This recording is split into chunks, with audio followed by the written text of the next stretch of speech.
How's everyone doing? My name is Anthony Brian Logan, and today I want to talk about Poland and their refusal to accept so-called refugees.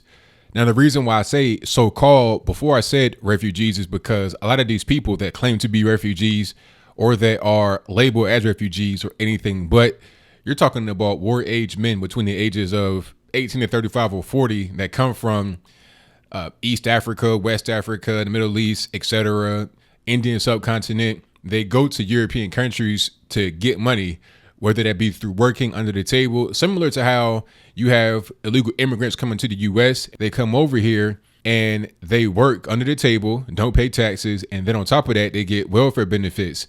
So they come over here to get a come up. And it's pretty obvious because if you are a so-called refugee, then where's the women? Where are the children? Where are the elderly people? As always, war-age men. That's it. Nobody else. If you are a refugee, then where's your family? You know, at a certain point, you got a mom and a dad, a grandma and a grandpa, and kids. Maybe you have kids, but at least you got parents or grandparents. Where are they at? They're not there because the purpose of these people coming to Europe is not to flee conflict. It's to get money.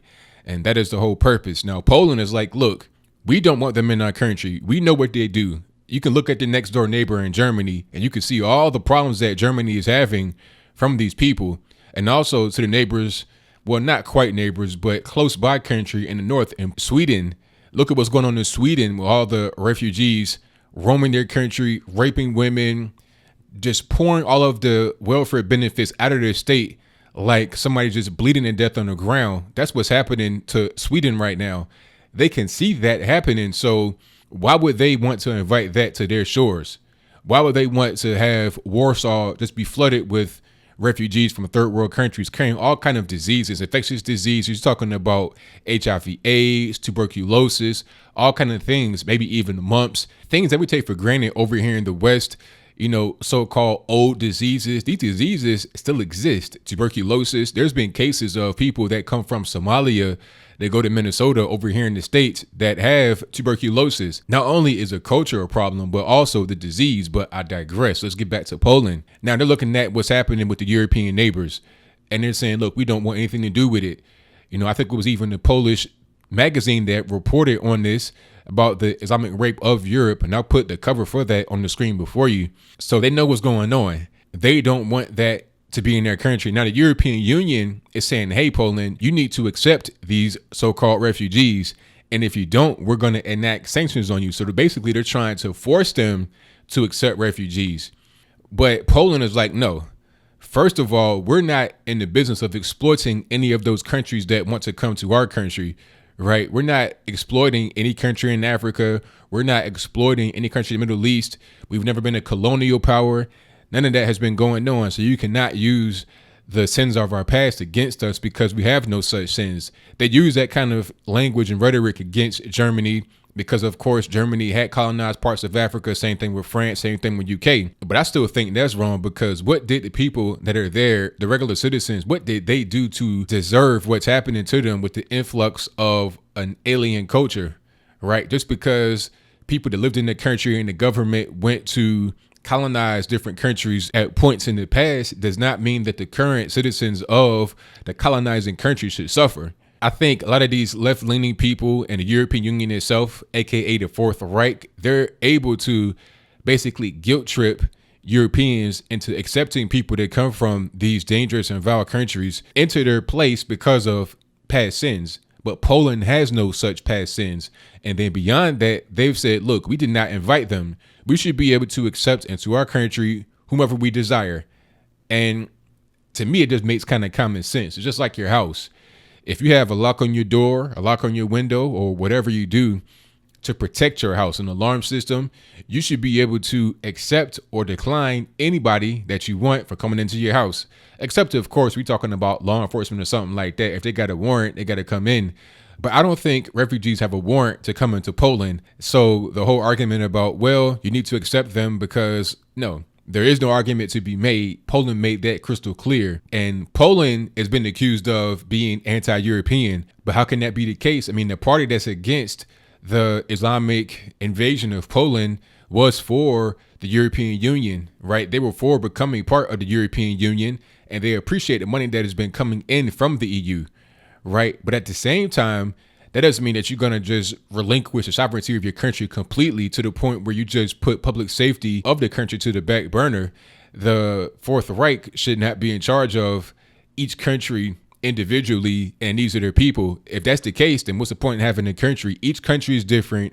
Each country has their own issues, their own values, and they should be respected. The European Union should just be there to handle some of the bigger things that maybe are outside of the control of the countries themselves. But I salute them. I salute Poland for being able to do this. I also salute Hungary and Czech Republic, aka Czechia, for doing this, because the Islamic invasion is not working.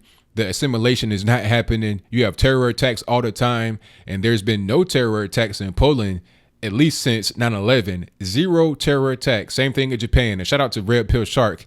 I got that stat from him, and I'll put a link to his channel in the box below. But at the end of the day, they know what's best for the country. Beyond the terror attacks, the cultural change, people wearing burkinis at the beach, they outlawed the burkini in France, and people are saying, oh, that's a violation of her human rights. Well, how is that so? France is just trying to look out for the best interests of the country. They don't want to have the Islamification take hold, because you got people at the beaches wearing burkinis, and then you got people having conversations saying, hey, you should wear this because it's able to cover your body. See, little interactions like that is what causes Islamification. It's a gradual process that happens through small interactions at first, and then it's a large scale. You have mosques, you have very powerful preachers, and then they're able to get messages out there to a bigger and wider audience. That's how you have countries become Islamified. And I think Poland is saying, we don't want that to happen to us. We see what's going on with other countries. We're good. We pass on it. I think the EU will not last for too much longer, because how much more would the Europeans take from the European Union or any power, like any giant power that's over them, that's going against the will of their own people? How long would they be able to accept that? How long would that be able to pass as any kind of acceptable way of governance? It's not. The Fourth Reich style of doing things is just not the way it's supposed to be. And it's not racist for them to not want to accept refugees. I mean, how can you say it's racist?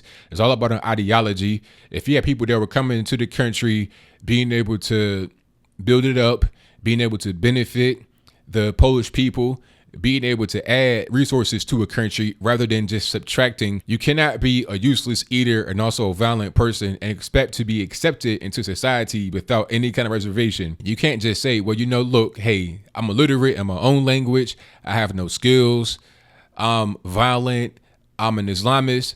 I have all this baggage, but yet I want to come into your country. It doesn't make a whole lot of sense. In Italy is really a shame. Italy is getting swamped right now. You're talking about, I think it said 12,000 refugees in 4 days that came through the Mediterranean.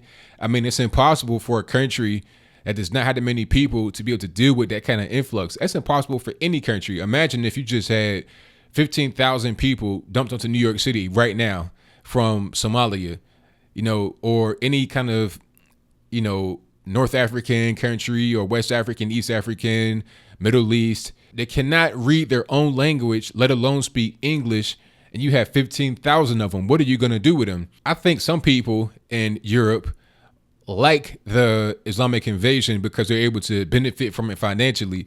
A lot of these people are being used kind of like in a slave shop kind of way. They come to the country, they have nothing, they're basically butt naked and looking for work. They go work at a place and they work for next to nothing. Maybe they get food, maybe they get shelter, maybe they get some clothes, and that's it. That's the same exact way that slavery happened back in the day. See, this is the problem with erasing history or being very selective with your memory. You're not going to really be able to understand the way things were in the past. So therefore, you cannot identify what's happening in the present.